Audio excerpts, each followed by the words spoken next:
গতকাল সোমবার সন্ধ্যায় কাতারে অবস্থিত মার্কিন ঘাঁটিতে ক্ষেপণাস্ত্র হামলা চালিয়েছে ইরান।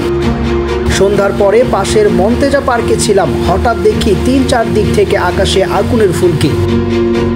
কি হয়েছে দেখতে উঠে দাঁড়াই, আবার দেখি পাল্টা দিক থেকেও আসছে। দেখি যে বিভিন্ন দিক থেকে আসা ওই আগুন সংঘর্ষ করছে। কথাগুলো বলছিলেন কাতারের রাজধানী দোহায় বসবাসরত বাংলাদেশি একজন নাগরিক। প্রবাসী এই বাংলাদেশি জানায়, আকাশেই ফুটতে দেখলাম, বিকট আওয়াজ পাইতেছিলাম, ৪-৫টা আওয়াজ পাইছি, তখন আর কি পুরো কাইপা উঠেছে কাতার।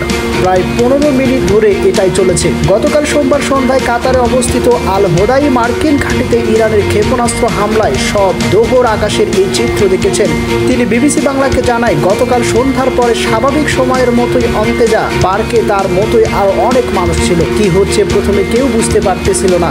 ঘটনার ভয়াবহতা উপলব্ধি করার সাথে সাথে আতঙ্ক ও ভয়ে নিরাপদ স্থানে সরে যাওয়ার উদ্যোগ নেয় সবাই। উল্লেখ্য, নিরাপত্তাজনিত কারণে তার নাম প্রকাশ করা হচ্ছে না। তিনি জানান, মন্তেজা পার্কে বিভিন্ন বয়সীরা যেমন ছিল তেমনি নারী ও শিশুরাও ছিল। এই হামলার কথা তারা কেউই আগে থেকে জানতো না। কাতারে ৪ লাখের মতো বাংলাদেশি বসবাস করেন বলে একাধিক ওয়েবসাইটে দাবি করা হয়েছে।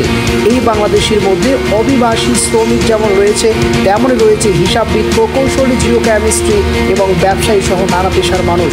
ইরানে হামলার পর গতকাল তাদের অভিজ্ঞতা কী ছিল, কেমন আছেন তারা এবং কোনো আতঙ্কের অবকাশ আছে কিনা, এমন সব বিষয় নিয়ে বেশ কয়েকজন বাংলাদেশি প্রবাসীদের সাথে কথা হয়েছে। প্রবাসী বাংলাদেশিরা জানান, কাতার সব নাগরিকদের বিষয়ে সর্বোচ্চ পর্যায়ের সহনশীল, কোনো আতঙ্ক যাতে ছড়িয়ে না পড়ে সেজন্য তারা সব ধরনের পদক্ষেপ নিয়েছিল।